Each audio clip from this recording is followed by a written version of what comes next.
Olá, pessoal, muito bom dia, ou boa tarde, ou boa noite para vocês. Sejam todos mais uma vez muito bem-vindos, bem-vindas aqui ao meu mini curso sobre o Regulamento Geral sobre a Proteção de Dados Pessoais da Europa, o RGPD.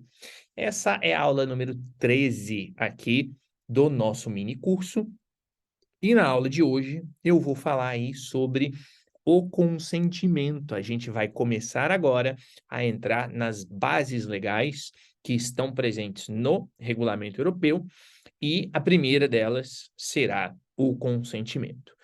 Primeira coisa que eu quero colocar aqui, eu já tinha falado isso quando a gente fez aquela aula anterior sobre os princípios e as bases legais de uma maneira mais geral, mas eu já vou repetir logo de cara, pessoal. Estou começando pelo consentimento, porque o consentimento é a primeira que se apresenta. O fato do consentimento ser a primeira que se apresenta no RGPD não significa que o consentimento será sempre a primeira opção, tá? Então, na verdade, bases legais são escolhidas de acordo com a finalidade. Isso aqui é claríssimo, tá? Eu sempre digo nos meus cursos e nas minhas formações, e é assim na minha atuação prática. Base legal é uma coisa que eu me preocupo em último lugar.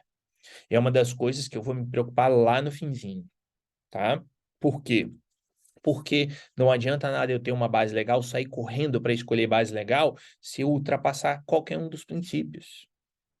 Porque se eu infringir os princípios, não importa qual, infringir qualquer princípio, não adianta eu ter base legal. Não adianta eu sair correndo para ter base legal e não ter medidas de segurança. E aqui técnicas, lembrem-se da nossa aula sobre o princípio da segurança, da confidencialidade, integridade, segurança, em que eu coloquei sem segurança técnica, sem segurança da informação, não vai existir a proteção de dados. Tá? Proteção de dados só existe se houver segurança da informação. Então, a gente precisa efetivamente se lembrar de que, na prática, pelo menos comigo é assim, bases legais a gente vai, sim, óbvio, escolher, mas vai escolher lá no finzinho, tá? E eu não digo nem escolher, né? Eu costumo brincar e dizer que a base legal, se eu tenho tudo bonitinho, todo o escopo montado, a base legal vai cair no meu colo. Eu não vou fazer força para definir, qual é. Não, tá aqui, tá claro. Por quê? Porque eu tenho essa finalidade, porque eu tenho esses dados sendo coletados, porque eu tenho esse procedimento ou esse processo, seja do ponto de vista externo, seja do ponto de vista interno, mas eu tenho um processo bem definido, tá? Eu tenho esse ou aquele operador, então, portanto, eu já sei. Os dados estão localizados aqui ou acolá, então eu já sei o que eu tenho de fazer. Eu tenho tais e tais e tais medidas de segurança, e com base nisso tudo, então a base legal é aquela aí. Acabou, não tem nem muito o que escolher, não tem muito o que ficar refletindo sobre a escolha de base legal, tá? Então, como eu falei, não tem hierarquia, não precisa ser a primeira. Aqui a gente apresenta na ordem que vem no regulamento europeu, né? Por uma conveniência, tá? E por isso que a gente vai, então, aqui na nossa aula 13, falar sobre o consentimento. Bom, vamos lá, né, pessoal?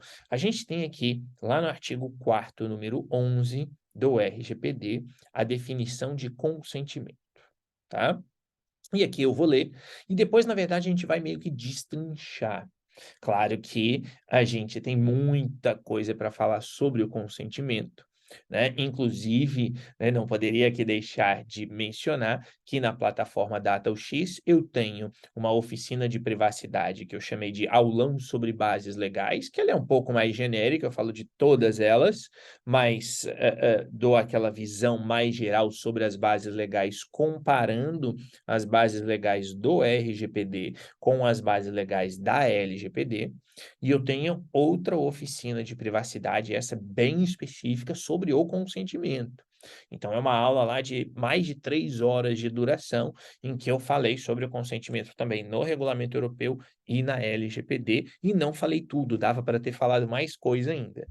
Então, como você pode perceber, quando a gente está falando aí de consentimento, a gente tem muita coisa para dizer. Portanto, aqui, claro, a gente vai trazer os principais pontos, mas se você quiser aprofundar, obviamente que eu te recomendo a dar uma olhadinha nessas oficinas de privacidade que eu citei. Mas vamos lá.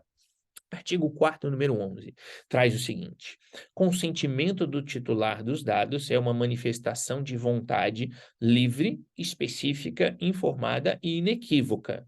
4 características que você precisa conhecer em relação ao regulamento europeu. Então, essa manifestação pela qual o titular dos dados aceita, mediante declaração ou ato positivo inequívoco, que os dados pessoais que lhe dizem respeito sejam objeto do tratamento pelo controlador. Então, vamos lá. A gente tem aqui, na verdade, 5 aspectos. Primeiro, consentimento tem de ser livre, tem de ser específico, tem de ser informado e tem de ser inequívoco. E o 5º aspecto, que é a declaração ou o ato positivo inequívoco. Se confunde um pouquinho com a 4ª, mas tem um detalhezinho ali que eu quero chamar a atenção. Então, vamos lá. Primeiro ponto. Consentimento é uma manifestação de vontade livre. Quando a gente fala que o consentimento é uma manifestação de vontade livre, isto significa dizer que a pessoa, o titular, precisa ter opção de escolha, e esta opção de escolha precisa ser real. Precisa ser real. Ela não pode ser só uma mera opção de escolha formal. Tem de ser uma opção de escolha. E se a gente está falando em opção de escolha, significa dizer que tem de ter pelo menos 2. Tá? Aquela situação em que tem assim, só um botãozinho lá e diz assim, aceito. É uma escolha que o titular está fazendo? Óbvio que não. Ele não tem outra escolha. Ele tem o aceite ali na frente dele, e só. Tá? Então, manifestação de vontade livre significa dizer, repito, que o titular tem de ser livre para escolher, portanto, ele não pode sofrer pressão de outrem. É por isso que, na relação de trabalho, por exemplo, o consentimento não é base legal para ser utilizada, na maioria das vezes, porque numa relação de trabalho, obviamente, tem um desequilíbrio entre o empregador e o empregado. E se o titular é o empregado, o que ele vai. Aí a empresa fala: você quer fazer isso ou aquilo? É claro que ele vai dizer que sim. Mesmo que apareça lá para ele, sim ou não. É óbvio que ele vai dizer que sim, porque ele sabe que se ele escolher não, ele pode sofrer represália, pode sofrer sanções no seu trabalho. Então aqui nós não temos liberdade. Tá?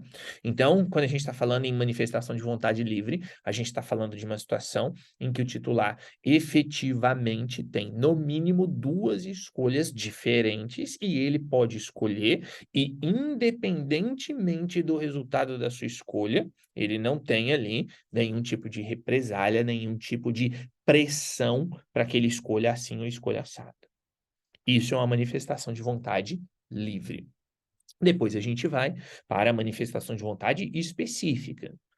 Consentimento precisa ser específico. Específico em relação a quê? Específico em relação às finalidades. Lembre-se do princípio da finalidade que a gente falou, limitação de finalidade. Já falamos anteriormente.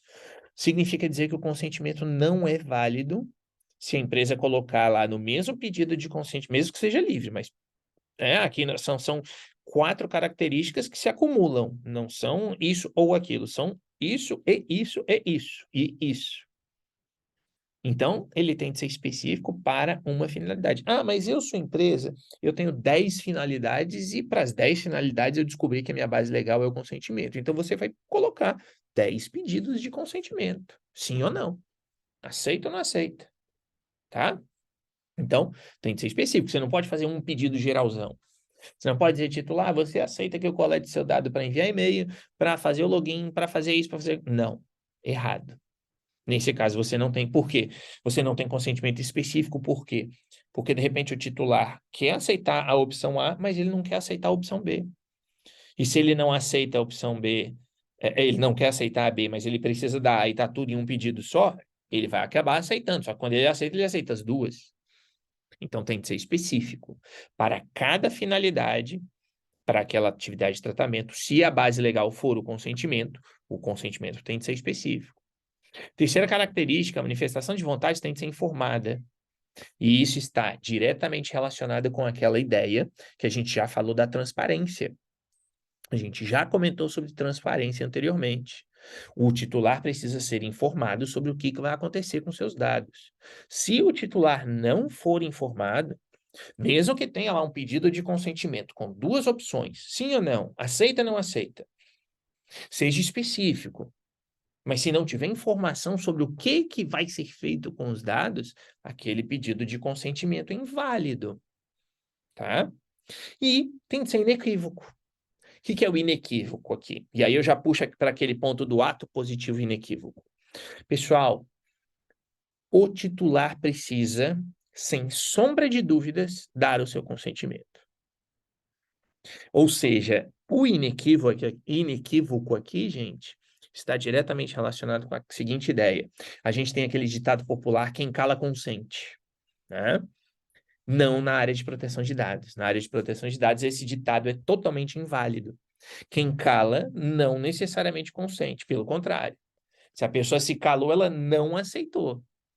Por quê? Porque tem que ser uma manifestação livre, específica, informada e inequívoca. Eu tenho de ter certeza de que a pessoa, eu, empresa, tenho de ter a certeza de que o titular concorda com aquilo, que o titular dá o seu consentimento para aquilo dali, tá?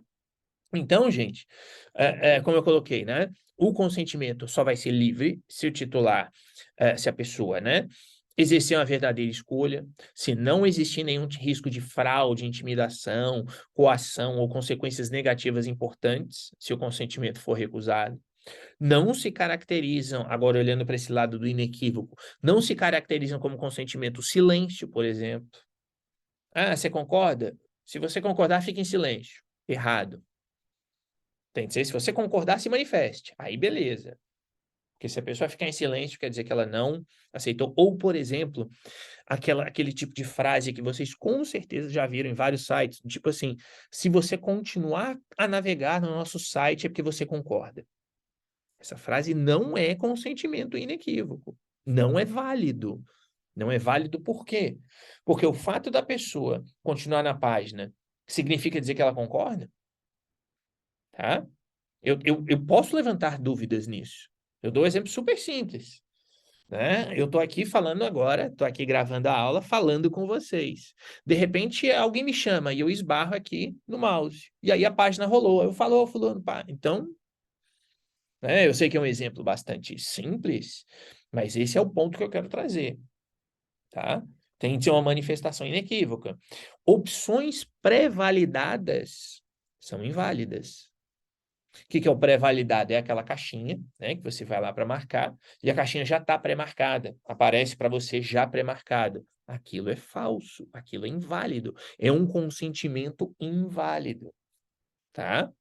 Não existe, portanto, no RGPD, e na LGPD a mesma coisa, não existe consentimento tácito.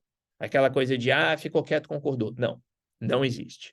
Não existe o consentimento tácito também no sentido de, eu acredito que se ele continuou lá no nosso site é porque ele quer. Não.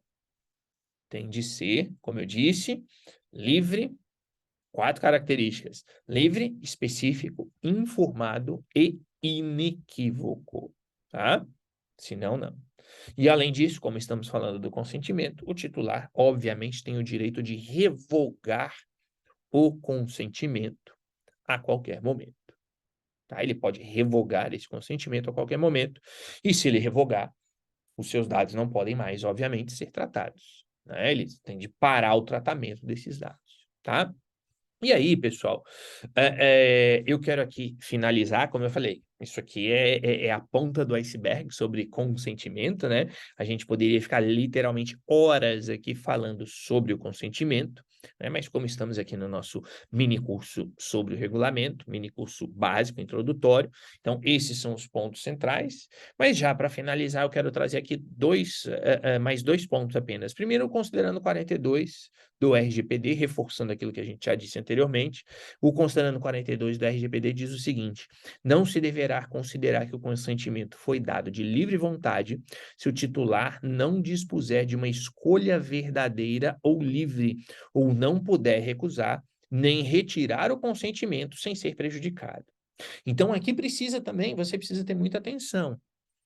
De repente, no momento de coletar o consentimento, você garantiu aquelas 4 características. Livre, específico, informado e inequívoco. Beleza. Mas na hora de retirar, o titular fala, não quero mais, quero revogar o consentimento. Você fala, não, mas titular, se você revogar o consentimento, você vai sofrer isso ou aquilo. E aí o titular fala, pô, beleza, né? Se vai me trazer um problema, eu não vou revogar o consentimento. Se essa for a sua situação, aquele consentimento lá é inválido do mesmo jeito. Aí você fala, ué, mas eu tenho as 4 características, não importa. O consentimento não, ele é entendido, aquelas 4 características são entendidas não só na coleta do consentimento, mas também na manutenção e até o momento de revogação. Então, do mesmo jeito que você pediu o consentimento para o cara, você tem de dar o direito para o cara revogar o consentimento. Ele não pode sofrer nenhuma consequência em relação àquilo dali. E eu termino então com um exemplo. Um exemplo aqui de scanners em aeroportos. Vamos imaginar, não é o caso, mas vamos imaginar, né, que você está entrando ali no aeroporto, naquela parte da segurança, tem lá o scanner, e vamos imaginar ali que o segurança se aproxima de você e fala, me dá o consentimento aqui para passar no scanner. E aí, você pode até não estar satisfeito. Você fala, não vou, mas você dá o consentimento. Porque se você não der o consentimento, você não passa lá no raio-x.